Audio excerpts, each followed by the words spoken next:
Hello po sa inyo lahat. Isang mapagpalang araw mga kapatid, mga kaibigan, and sa lahat ng viewers ko dyan. Shout out po sa inyo lahat, and sa lahat po nandito sa live video na to, sa ating tutorials, ay shout out po sa inyo lahat. Maraming salamat po sa pagpunta. And ito po yung karugtong ng video na in-upload ko last time, yung ating latest video. Ito po yung kasunod nun kasi medyo mahaba kaya pinutol ko. So ito po yung DIY na pagpapalit ng built-in na keyboard. So tara, umpisa na po tayo para makita nyo kung paano ko palitan and step by step, and sana ay magustuhan nyo po. And kung bago ka po sa channel ko, huwag kalimutan mag-like, share, and subscribe, and enjoy po. Ayan mga kapatid, so ito na yung ating gagawin. Ito yung karugtong ng video natin last time. So ang gagamitin natin dito sa pagbabaklas na ito ay itong blade na to na matalas. Yan, ganyan po ang ginagawa ko. Tinatanggal ko po yung rivet o kaya itong side cutter. So pero mas komportable po ako dito sa ating blade na to na napakatalas kasi sinusundot ko lang po yung dulo niya, and natatanggal na po natin yung rivet lock. Rivet lock po ang pinakatawag dyan, itong plastic rivet. Yan po, rivet po ang tawag dyan, plastic rivet na lock. So yan po, ibabalik ko din maya maya. Yan din po yung pinakapangkapit ko sa kanya, and gagamitan po natin yan ng mahiwagang sandata maya maya, para hindi ko muna sabihin, para makita nyo mamaya kung anong ginagamit ko, kung paano ko binabalik yan. Yan, tatanggalin nyo po isa-isa ng dahan-dahan. Kahit na po damage na yung keyboard na yan, ay ingatan pa rin po natin para napapakinabangan pa po yung ano dyan, yung pinaka-key. Lalot kung parehas na parehas po yung model and yung series, iisa po ang ano niya, ang hitsura. Tanggal natin yung dahan-dahan kasi minsan may mga lock yan na nakatago. Yun po ang ginagawa ko, talagang napaka-tiyaga dapat, dahan-dahan. Yan o, kita nyo naman o, para tayong naghuhukay ng dahan-dahan. Ganyan po yung mga ginagawa ko sa ating mga built-in. Hindi po tayo kailangan magmadali. Medyo naka-timelapse po yung video na yan, kaya medyo parang tingin nyo ang bilis. Kasi medyo ang haba, kasi umabot po yun ng 7 hours kapag kasama na yung abala, yung pag chika-chika. Yan, okay, natanggalan natin yung mga natin. So kailangan matanggal natin tong itong metal protection na to. Yung keyboard po ay nasa ilalim. Okay, and meron pa ditong lock, hindi natin matanggal. So dapat mapagmasid tayo para matanggal natin lahat ang lock. Okay, iangat natin itong ating mga plastic nito, itong itim na to. Babalik din natin yan, ibalik natin mamaya na maayos. Ayan, meron pang isang lock na naligaw. So yan, iangat na natin, matatanggal na to. Gamitan natin ng tool spudger na plastic para hindi natin na madamage. So dahan-dahan natin iangat, baka po mabasag yung plastic na yan, yung ating pinaka upper layer na yan, and dapat ay hindi masisira. So dahan-dahan nating iangat. Okay, so once na naangat na natin to, may isa pa tayong problema. Yun pong keyboard naman, ganun din pong gagawin natin. Gamitin po ulit natin ng blade. Yan, muna natin, kunting linis lang para maipon natin yung rivet na gagamitin natin. So kaya po ang iba, ang singil dito medyo mahal, napakahirap po ng trabaho na to, medyo mahabang oras, and medyo makalikot. So ganun po ulit ang gagawin natin. Medyo mas madali na to kasi nakaangat na yung rivet nya. Konting konting slide lang ng blade, and natatanggal na po siya. Yan. So ang laptop natin po ngayon, lalo yung mga latest ngayon, mga umabot ng 2010, may mga ganito na, or 9, may mga ganyang keyboard na built-in na. Napakahirap po palitan kapag nasira, kaya po dapat ay pag-ingatan po natin mabuti ang ating mga laptop, or gamitan natin ng external, and o kaya bilhan natin ng silicone sa ibabaw para wala pong masyadong alikabok na pumasok. Ayan, kasi kapag once po na may alikabok dyan, or may dust, or may tubig na pumasok, hindi na po yung gagana. So gamitan natin ng tweezer para maangat natin. Dahan-dahan po natin iangat gamit itong ating spudger para hindi po mabali yung line ng ating keyboard. Yun, okay na siya. Yan, once na matanggal natin, ay kailangan nating linisang mabuti. Yan, yung ating pinagagawan dapat laging malinis din. Linisin natin mabuti yan para wala pong umipit sa bagong keyboard natin. once na may maipit dyan ay hindi po mapapunction or mag-auto press yan. Nakikita nyo naman parehas sa parehas yung keyboard. Kulay lang pinagkaiba, itong isa ay gray, yung isa ay may protection na black. So yan size na size ay parehas na parehas. Yan, itago po natin yung luma, lagi natin itago. So tingnan natin yung loob. So karamihan po sa nangyayari sa ganito ay itong pudpud na yung copper nya, yung copper line. Nakikita nyo pudpud na po yung copper line, kaya po minsan hindi na nagpapunction at na minsan nag-auto press or minsan madumi. So yung mga ganun po ay kailangan palitan na natin. Nagagawa pa naman po yan, medyo paano lang, mas matrabaho. So mas maigi na lang na palitan naman ng bago para wala pong aberya kung kayo ay nagtatrabaho or ginagamit nyo sa school, yung laptop, or ginagamit nyo sa kung anong online class ba or negosyo. So natin mabuti yan, ipasok, ayusan natin ang rivet, yung mga rivet ay bawasan natin, kasi pagka ang rivet dyan ay medyo may bukol yung dulo, hindi yan papasok at medyo aangat yan, mahirap nating i-press yung ating bagong keyboard. Dapat konting linis, yan ipatong na natin. Yan, dapat mabuti nating ilapat yan, yung lapat na lapat, para kapag pinares natin sa ibabaw ay nakaangat. So makikita nyo na yung nagagawin ko, yan nakaangat na. Pe-press nyo dapat isa-isa kung nagpapunction ng maayos, kasi minsan kapag hindi nagpapunction ay may mga nakasingit na naiipit. So ganito ang gagawin natin. Ito yung ginagamit ko, yan, soldering iron. So dapat mainit yan, and dapat luma, huwag nyo gamitin yung bago, sayang naman yung tips natin, yung soldering tips. So ganyan po ang ginagawa ko, pinapasok ko po ng konti, and yun din po ang ibinabalik ko. Napapakinabangan po yung rivet na tinanggal natin, konting paso-paso lang yan. Yan din po yung pinakapanlock natin, yung pinakalock natin do sa ating metal cover kanina, yun din po ang gagamitin natin, yung ating rivet na plastic. Kaya wag po natin itatapon yon, dapat po mabalik natin yung maayos at malinis, and ingatan po natin masira yung bagong keyboard natin. Baka masira natin ay sayang naman yung pera na in-order natin dyan, tapos hindi pa nababayadan. And sana ay nasusundan nyo yung video natin na to, and sana ay nagugustuhan nyo yung mga video natin na ina-upload. So ganyan, gamit lang kayo ng tweezer, i-push lang ng konting init lang. Yan, siguraduhin nyo na magkakapares yung lapat, kasi minsan kapag tagilid dyan ay hindi yan maganda. So yung ating flex ay may line yan, yung pinaka natin, yung pinaka guide natin para itupi. And ito may tape dyan sa gilid, dapat tanggalin natin yung tape para maipasok natin yung metal cover natin. Yan parehas sa luma, itong bago na nakakabit. So, may guide dyan na white, may line. So itupiin nyo lang ganyan kapag nandyan na yung motherboard. Okay, tanggalin natin itong tape, iangat natin dahan-dahan, baka mapilas. Gaya nga po ng sabi ko ay baka masira ang ating flex. So ikabit natin yung metal cover natin.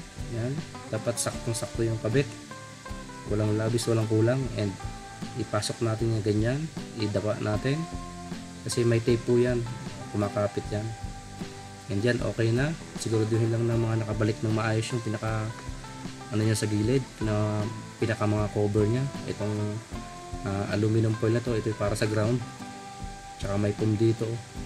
Ito ay sa ng USB, pinaka natin, pinaka parang shock absorber, may shock dito, may foam. Okay, natin din mapasok sa ating soldering iron. So nakaganyan lang yan, pero nakabuhay yan, napakainit po yan, sobrang init. So yun po, konting ingat sa pag DIY para hindi po tayo madisgrasya. And ang gagawin po ulit natin ay ganun po ulit, yung rivet na nakuha natin na mga nakakalat dyan, yan po yung gamitin natin na pinaka natin pangkapit. Ito yung pandikit natin. Huwag po tayong gagamit ng epoxy or super glue, kasi hindi po yung matatanggal, mahirap tanggalin. Ayan, medyo time lapse ulit natin yung video natin para hindi po mahaba, mas madali.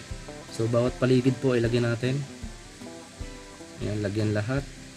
Siguraduhin po na meron lahat po nakalagay para mas fit na fit siya, para hindi po gumagalaw yung keyboard sa ibabaw, yung bagong kabit natin. And para pantay na pantay po yan at hindi ito magilid kasi may iipit po yung keyboard and yung motherboard natin. Yan, okay na.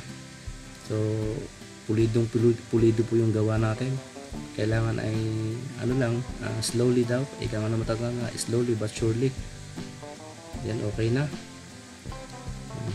I-testing po ulit natin dapat isa-isa yan kung nagpapunction ng maayos.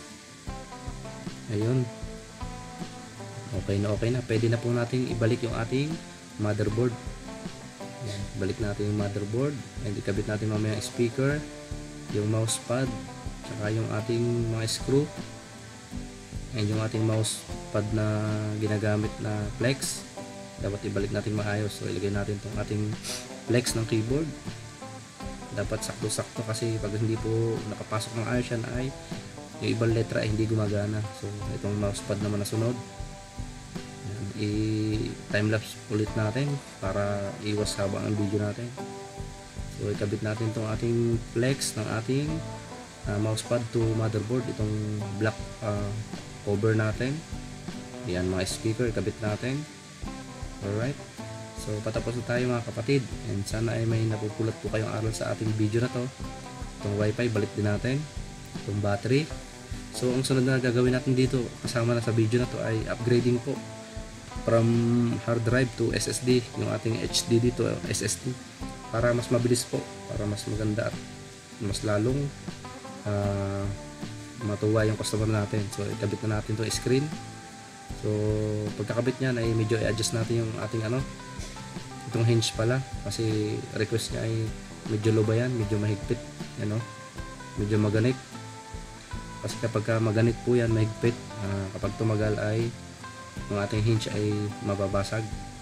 Yan, gamitin lang natin ng side cutter or long nose. Konting adjust lang naman po yan. Okay, yun, maluwag na. Yung kabila naman, ayun, konting adjust lang ulit. So ganun lang po, napakadali lang. Panoodin nyo po yung video ko na to at pinaka-guide. At kung may mga tanong po kayo ay mag-comment lang po kayo sa mga video natin at ako naman po palaging sumasagot. Lagi naman po ako naka-online yan. Balik na natin and ilagay natin lahat ang mga screw na tinanggal natin. Dapat walang labis, walang kulang, and double check natin baka may mga nakasingit na mga metal, baka mag-short ng ating motherboard. So ibalik natin lahat ng peripherals na tinanggal natin. Yan, konti na lang. Upgrading naman yung gagawin natin. So bago natin i-upgrade, testingin muna natin kung nagpa-power on or may display. Baka mamaya upgrade agad tayo tapos may problema pala. Okay, salpak natin yung ating hard drive. So yung hard drive na yan, papalitan natin dito sa SSD na to para mas mabilis. Okay, so mapapansin nyo yung laptop na to walang fan, walang exhaust fan. So kaya dapat itong ganitong klase ng laptop ay bilihan ng cooling pad. Konting linis muna, dapat i-double check. May natin ilalagay yung ating power connection para hindi tayo mag-short kasi naglinis pa tayo. Kapag lagay natin yan ay buhayin na natin ngayon. Testing natin kung may power or may display. Okay, tingnan natin kung gumagana yung power button nyo sa keyboard na bago. Ayun, umilaw. So it means gumagana, goods. Yan, may display din. So testingin natin muna yung bagong keyboard bago tayo mag-upgrade ng hard drive natin kung gumagana ba. I-forward natin din to. So hintay lang tayo saglit at so ito yung gagamitin natin, itong Lexar na SSD. Ganyan yung problema niya, naka-stack up lagi sa black Windows. Yung pinagpalitan natin ay bigyan natin sa may-ari, huwag natin kuhain. Yan, open na natin to para ready na natin. So medyo humaba na yung video natin. Salamat po sa lahat ng mga nanonood dyan. Thank you sa lahat ng nanonood at sumusuporta, sa lahat ng team na nandito. Maraming salamat sa aking team mayor, Kuya Ice. Shoutout sa iyo palagi. And testingin natin ngayon, type natin lahat ng keys kung nagpa-function ba. Dati kasi madami hindi gumagana. Okay, yan, umuubo na si Yana. Okay, gumagana lahat, goods. So power off na natin, shutdown na natin para makapag-upgrade na tayo. Ayun. tulungan na natin mag-shutdown kasi ang tagal, sobrang tagal. Ayan. Disassemble na natin yung ating hard drive. So alisin muna ulit natin ng power source. Gaya ng sabi ko lagi, para safe. So Toshiba to na 500 GB. Yan ang ipapalit natin, SSD. So forward ulit natin para less tayo sa sa time ng ating panonood, para hindi masyado mahaba. So ayan, Lexarit po yung gamit ko. Itong Lexarit talaga napakaganda, napakatibay. Yan gagamitin natin. Pagka palit natin ay ibalik lahat ng screw na mabuti, and yung ating power source, and i-close na po yung ating pinaka back cover, and i-reformat po natin maya yan. Shortcut na to, diretsong reformat na. So napakadami ko naman po tutorials dyan ng reformat, so hindi ko na ito papakita ng dahan-dahan. Yan, ibalik yung mga screw, and siguraduhin lahat na walang labis, walang kulang. So itong keyboard na ito, ibigay sa may-ari. Ay pinagpalitan ng hard drive, papapakinabangan yan. So ito po, formatting na tayo gamit ng bootable natin. Ito yung mga proseso na pagpo-format natin. Ang ginagamit ko dito ay UEFI para mas updated kasi itong UEFI kaysa legacy. Okay, ito yung mga ginagamit natin na pang reformat palagi sa ating mga customer. Tsaka updated na siya, and hindi na natin kailangan i-update, and siya pati pre-installed and pre-activated na pala yung ating Windows na ginagamit. Ayan, patapos na and makikita nyo, napakalinis na din ng laptop. Nilinisan ko na yan, sobrang linis at mukhang bago na. Ayun, natapos na yung formatting natin. Hindi ko na pinakita ng matagal, shortcut na to. Ayun, okay na, makikita yung searching yung Windows updating nya, and tapos na tayo. Ayan mga kapatid, thank you sa lahat po nung nanood. Sana ay nagustuhan nyo. Ito ay mamaya ay kukuhanin na ng customer para maging pera na. Ayan, maraming salamat po sa nanood ng part 1 and part 2. And sa lahat na nandito, God bless you all, and bye bye. And paalam, yan, lagyan natin sa box. Naka-box nya. Ayan, bye bye po sa inyo lahat. Paalam, God bless you all. Thank you, and see you po sa next vlog. Bye bye.